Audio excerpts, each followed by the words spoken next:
Hey, hi everyone. It's me again. Today I was rereading part of this book that I already mentioned in a previous video. And I want to do several book clubs because I'm reading these books that I find very, very helpful as far as inner work is concerned.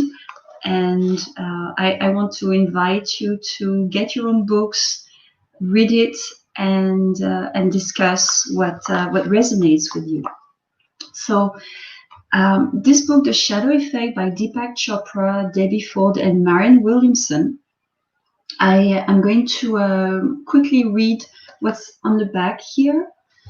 And I'm not trying to make any interpretation. I may share some of my personal view of what it means for me, but I would love to have a group of people in English doing discussions on this book in the Facebook group that I created a few months ago called League of Liberation of Monsters. And when you become a member of that group, then you will understand why I call it this way. So for this book, what I'm going to read is what you will discover inside, because I think that's what's the most important. Make peace with yourself, others, and the world. Bring light to the parts of yourself that have the power to transform your life. Find the courage to let go of all that holds you back and reconnect with the person you were meant to be and the life you were meant to live. Personally, what touches me the most is this notion of making peace with the world.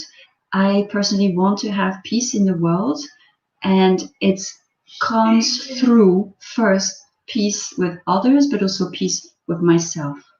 So that being said, I want to read one page with you today, and I'm going to start with part 2. Part 2 is entitled Making Peace with Ourselves, Others, and the World by Debbie Ford. So I'm just going to read that, and I hope you're not hearing the background too much. I have my son playing in his bedroom, and I can hear him. I hope it's not too loud for you. So Debbie Ford writes, and the beginning of this chapter is quite general, I have to say. What I like the most about this part of the book is about Debbie's personal story, which is quite amazing. But so to start the part 2, and again, I'm just reading. So imagine like you could sit down and imagine that I'm reading to you. The story of the human being and the human psyche has been examined, studied, and written about since the beginning of our existence. Although it's been researched and dissected by brilliant thinkers, explored and explained by the greatest intellects of all time, most of us are still living in the dark, perplexed by the behavior of our friends, our family members, our idols, and more often than not, ourselves. Disappointed by the condition of our own lives, we forge ahead each day, hoping that our darker impulses and bad behaviors will miraculously disappear.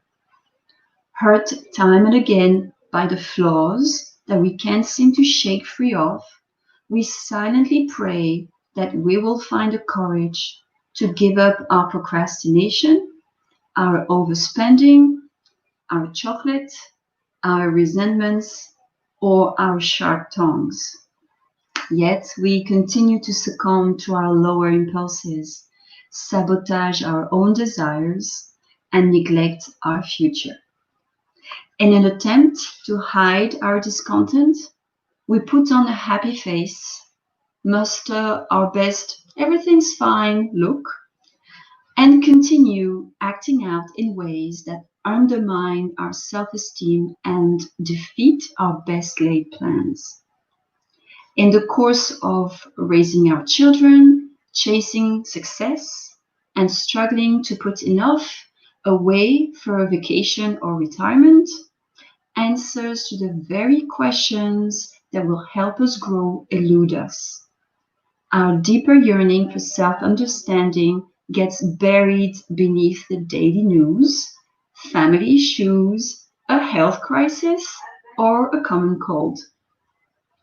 An indignant neighbor or disgruntled ex or a child who has lost their way will literally suck the hours out of our days and the money out of our bank accounts, while twisting our minds into believing that we can't and won't ever have everything we want. Sometimes we even forget that we ever wanted anything different from what we have. The repetitiveness of our toxic memory can lure us into years of accepting more of the same and wasting away in a mediocre existence that fails to meet even our own expectations. So this is just one page of that part 2, and I'm going to stop here for today because I think there's a lot of food for thoughts here.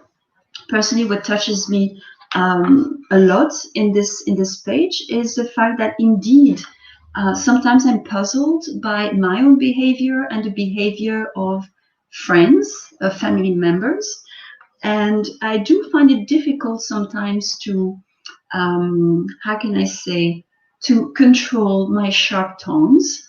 And you probably experienced that yourself. I see it a lot when I say something that someone else disagrees with. I find that it's very easy for others to attack me, and I find it very easily once I'm being attacked to attack back. So I'm definitely guilty of this. But here the idea is not so much about guilt and shame, but understanding where this is coming from, and especially to bring light to this instead of denying it.